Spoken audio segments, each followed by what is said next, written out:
He was working hotel security, protecting guests like he had for 6 years. When the hostage situation erupted, his tactical response and crisis negotiation were special forces level. These skills aren't learned in security training manuals. But Jake's background was different.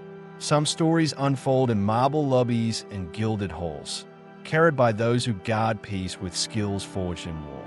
Before we explore this tale of a hidden protector, tell us in the comments which city you're watching from today. And if you believe these quiet guardians deserve recognition, hit that subscribe button.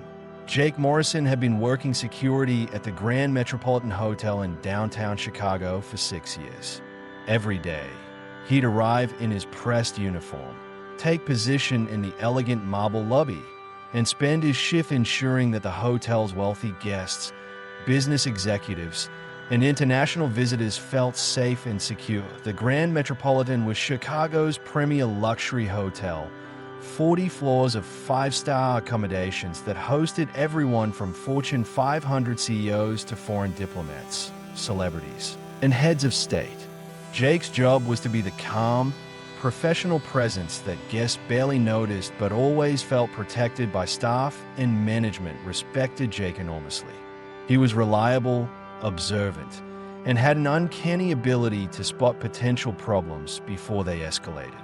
He could diffuse tense situations with drunk guests, coordinate with local police when needed, and maintain an atmosphere of sophisticated calm that the hotel's reputation depended on. What none of them knew was that Jake's situational awareness, tactical thinking, and crisis management skills had been honed during 12 years with the U.S. Army's 75th Ranger Regiment in Delta Force from 1998 to 2010. Sergeant First Class Jake Morrison served with some of the military's most elite units. He completed Ranger School, airborne training, and eventually was selected for the Army's Special Operations Command. His specialties included close quarters combat, hostage rescue operations, and high-value target protection. Jake had deployed to Afghanistan, Iraq, Somalia, and several classified locations, conducting direct action missions, counterterrorism operations, and personnel recovery. His unit specialized in the most dangerous assignments, rescuing captured soldiers, eliminating high-value targets, and protecting critical assets in hostile environments. The work was intensely demanding, both physically and psychologically. Jake operated in small teams where every member's life depended on split-second decision-making, flawless execution, and the ability to adapt to rapidly changing situations. He learned to read environments for threats, assess human behavior for hostile intent, and respond to violence with controlled, precise force. But the psychological toll accumulated over years of deployments. Jake witnessed combat casualties, participated in operations that resulted in civilian casualties, and carried the weight of life-or-death decisions. By 2010, he was struggling with PTSD, hypervigilance, and difficulty adjusting to peaceful environments. When Jake's enlistment ended, he chose not to re-enlist. The constant combat deployments had taken their toll, and he wanted to find a way to use his protective instincts in a peaceful context. Private military contracting felt too much like continuing the war. Law enforcement seemed too confrontational given his mental state. Hotel security offered the perfect transition. Jake could use his observational skills and protective training in an environment focused on hospitality rather than hostility. Instead of hunting enemies, he could prevent problems. Instead of eliminating threats, he could ensure that wealthy guests never felt threatened at all. The Grand Metropolitan hired Jake based on his military background and professional demeanor. General Manager Patricia Williams appreciated having someone with his training and experience protecting the hotel's high-profile clientele, though she didn't know the full extent of his special operations background. For 6 years, Jake found peace in this work. He took pride in creating an atmosphere where international business leaders could conduct sensitive negotiations, where celebrities could dine without harassment, and where families could enjoy luxury vacations without concern for their safety. Jake's military training proved valuable in subtle ways. He could identify potential security vulnerabilities in the hotel's layout, spot suspicious behavior among guests or staff, and coordinate with local law enforcement when situations required professional intervention. But mostly, he just made sure nothing bad ever happened. But Jake's past was about to intersect with his present in the most dramatic way imaginable. October the 12th, 2023, was supposed to be a routine Thursday. The hotel was hosting several high-profile events: a pharmaceutical industry conference in the main ballroom, a private dinner for foreign investors in the penthouse restaurant, and a wedding reception for a prominent local family in the garden terrace. Jake was stationed in the main lobby, monitoring guest traffic and coordinating with the additional security staff brought in for the evening's events. Everything was proceeding normally until 8:47 p.m., when everything changed. 3 men entered through the hotel's revolving doors, moving with purpose toward the elevator bank. They were well-dressed, carried briefcases, and appeared to be business guests. But Jake's trained eye caught details that others missed: synchronized movement, constant communication through subtle gestures, and positioning that suggested tactical awareness rather than casual arrival. Jake discreetly activated his radio. "Front desk, this is Jake. Can you confirm if we have any late check-ins scheduled for this evening?" "Negative, Jake. No arrivals expected after 7 p.m. Jake's special operations instincts went into high alert. 3 unknown individuals, moving with military precision, entering a hotel full of high-value targets during multiple VIP events. This could be reconnaissance, theft preparation, or something worse. Jake began shadowing the 3 men at a distance, using techniques he'd learned for surveillance in hostile environments. He watched them take the elevator to the 15th floor, the same floor where the pharmaceutical executives were staying. Jake immediately called hotel management. "Ms. Williams, we may have a security situation developing on the 15th floor. I need to investigate, but you should consider alerting local police." "Jake, are you sure? We can't afford false alarms with these high-profile guests." "My assessment is that these individuals pose a potential threat to guest safety. I'm moving to investigate." Jake took a service elevator to the 14th floor and climbed the stairs to avoid detection. When he reached the 15th floor, he found the 3 men standing outside the presidential suite where Dr. Sarah Chen, CEO of a major pharmaceutical company, was staying. Through his earpiece, Jake heard muffled voices and what sounded like a struggle from inside the suite. His worst fears were confirmed. This was a hostage situation. Jake's special forces training took over completely. He assessed the tactical situation: 3 armed suspects, at least 1 hostage, limited egress routes, civilian guests on adjacent floors who could be endangered by gunfire or explosives. Jake radioed hotel security. "We have confirmed hostile actors on the 15th floor. Dr. Chen appears to be taken hostage in the presidential suite. I need immediate police response and evacuation of adjacent floors." "Jake, are you certain? This could destroy the hotel's reputation if we are wrong." "I'm moving to confirm. Begin evacuations now." Jake approached the suite using methods he'd learned for hostage rescue operations. He positioned himself to observe through the door security peephole and confirmed the situation. Dr. Chen was being held at gunpoint by 1 man while the other 2 searched her luggage and laptop. Through the door, Jake could hear their demands: the research data on the new cancer treatment. "We know you have it. Our employers want those formulations, and they are willing to pay very well for them." This was corporate espionage escalated to kidnapping. Dr. Chen's company had recently announced breakthrough cancer research worth billions of dollars. Someone wanted that information badly enough to resort to violent crime. Jake faced a critical decision. He could wait for police backup, which might take 15 minutes, during which the hostage takers could harm Dr. Chen or escape with her. Or he could act immediately using his special operations training. Jake chose action. Using techniques learned in Delta Force, Jake accessed the suite through a service entrance that connected to the adjacent room. Hotel maintenance keys, which he carried as security chief, allowed him silent entry into the presidential suite's sitting area. Jake could hear the hostage takers in the bedroom, still interrogating Dr. Chen about her research data. He had achieved tactical surprise. They had no idea he was inside the suite. Jake moved through the luxury suite with the silence and precision that had kept him alive through dozens of special operations missions. He identified the positions of all three hostage takers and confirmed that Dr. Chen was secured but unharmed in the bedroom. The tactical situation was complex.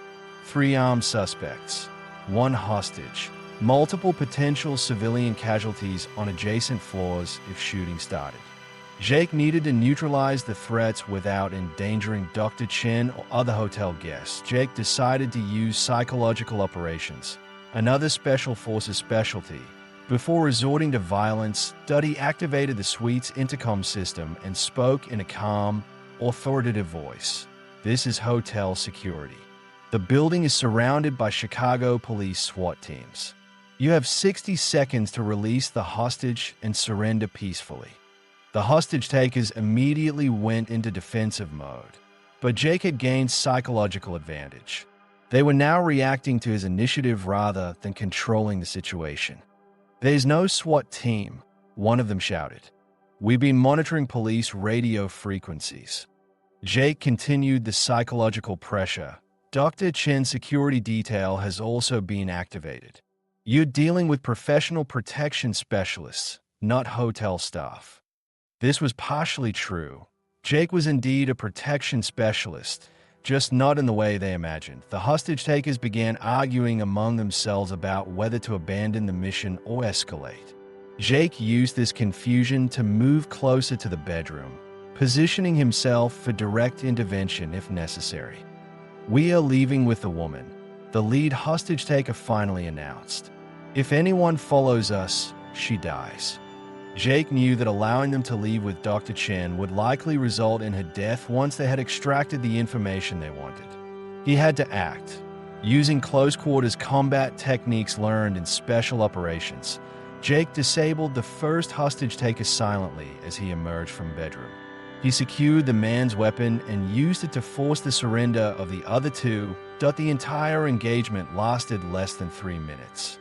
When Chicago police arrived 7 minutes later, they found 3 suspects secured with hotel bathrobes and electrical cords, 1 shaken but unharmed hostage, and Jake Morrison calmly providing Dr. Chen with water and reassurance. Detective Robert Martinez, who led the response team, was amazed by the scene. "Mr. Morrison, this looks like a professional hostage rescue operation. Where did you learn these techniques?" Jake looked at Dr. Chen, who was safely reunited with the actual security detail, then back at the detective. 12 years Army Special Operations, Delta Force and Rangers. Detective Martinez stared in disbelief. A Delta Force operator is working hotel security. Former operator, Jake corrected. "Now I protect people in peaceful settings." The investigation that followed revealed that the 3 hostage takers were employed by a rival pharmaceutical company seeking to steal Dr. Chen's research data. They had planned to kidnap her, extract the information, and likely eliminate her to prevent identification. Dr. Chen later told investigators, "If Jake hadn't intervened when he did, I believe they would have killed me once they got what they wanted. His actions saved my life." Hotel management was initially concerned about publicity, but the story was handled discreetly by authorities. Dr. Chen's company insisted on privacy, and Jake's military background was kept confidential at his request. But word spread quietly through Chicago's security and law enforcement communities about the hotel security guard who had single-handedly resolved the hostage situation with special forces precision. Within weeks, Jake found himself with opportunities he had never expected. Private security firms offered him lucrative positions protecting high-value clients. Government agencies reached out about consulting work. Corporate security departments wanted to hire him as a director. Jake declined most of these offers. He had found his peace at the Grand Metropolitan, using his most intense training for the most peaceful purposes. He didn't want to return to the high-stress world of tactical operations, even in civilian contexts. But Jake did accept one change. The hotel promoted him to director of security and began marketing their executive protection services to high-profile guests who wanted the assurance of military-grade security in a luxury hospitality environment. Chen became one of Jake's most loyal clients. Her company regularly booked events at the Grand Metropolitan specifically because they trusted Jake's protection capabilities. "I sleep better knowing Jake is watching over our corporate events," Dr. Chen would tell other executives. "He has skills that you hope you'll never need. But when you do need them, there's no substitute for that level of training." Jake's approach to security evolved to incorporate both his military expertise and his hospitality experience. He trained the hotel's entire security staff in threat recognition and crisis response, but always emphasized that their primary mission was creating a welcoming environment for guests. "Security isn't about intimidation," Jake would tell his team. "It's about making sure bad things never happen so that good things can flourish." The contrast between Jake's military past and civilian present often struck him as profound. In special operations, he had used violence to eliminate threats. In hotel security, he used vigilance to prevent threats from ever materializing. Both roles involved protecting people, but the context was completely different. Instead of hunting enemies in war zones, Jake created safe spaces in peaceful environments. Instead of eliminating hostile targets, he ensured that hotel guests never encountered hostility at all. Jake's transformation from warrior to guardian represented the best kind of veteran transition, not abandoning military expertise, but adapting it for civilian protection, community safety, and hospitality service. 3 years after the hostage incident, Jake was featured in a security industry publication as an example of how military training could enhance civilian protection services. He emphasized that his goal was using his specialized skills to ensure that violence never occurred, rather than to respond to violence after it started. "The best security operation," Jake would say, "is the one where guests never know anything dangerous was prevented.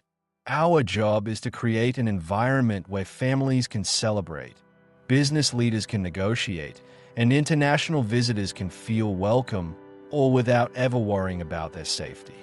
Today, Jake still arrives at the Grand Metropolitan every morning, still wears his pressed uniform, still takes position in the elegant marble lobby.